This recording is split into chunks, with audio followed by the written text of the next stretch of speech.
Hello and welcome to another edition of Adam's Music Box, where today we remember the life and long musical legacy of Garth Hudson.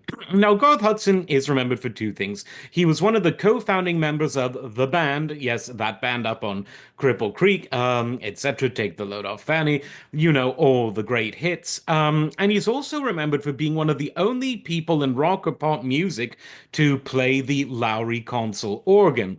Now, the most widespread of all of the organs in blues, jazz, rock, and pop has been, and in many ways always will be, because people simulate the sound if they don't have a real one, is the sound of a Hammond organ.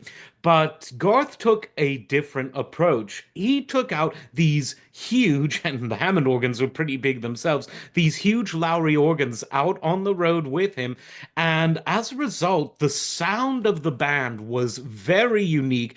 And I would say that a lot of that, maybe the majority of it, was because of Garth's unique approach to keyboard playing and the unique sounds that he was able to extract from this instrument.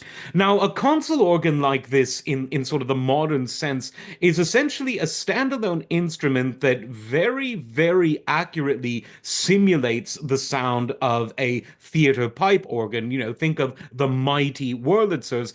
And that kind of sound gave a very ethereal texture to the sort of folky,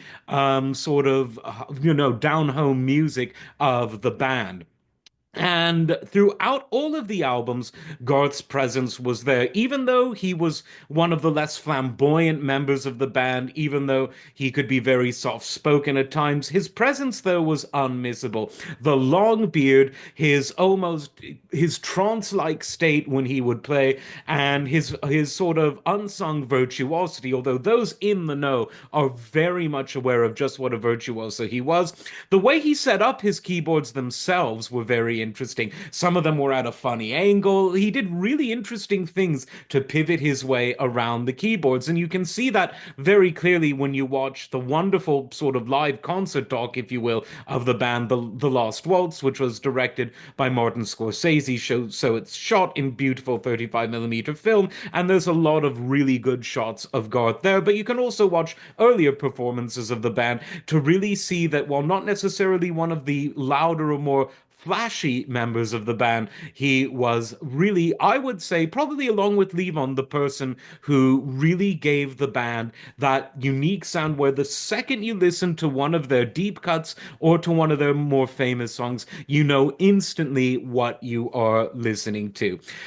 He was also a very good saxophonist. He appeared in the 1990 stage production in Berlin of Roger Waters' The Wall, an all-around really great musician. He was a damn good harmonizer at vocals as well. It's been a long, fun road with us, your fans. Rest in peace, and may the music live forever.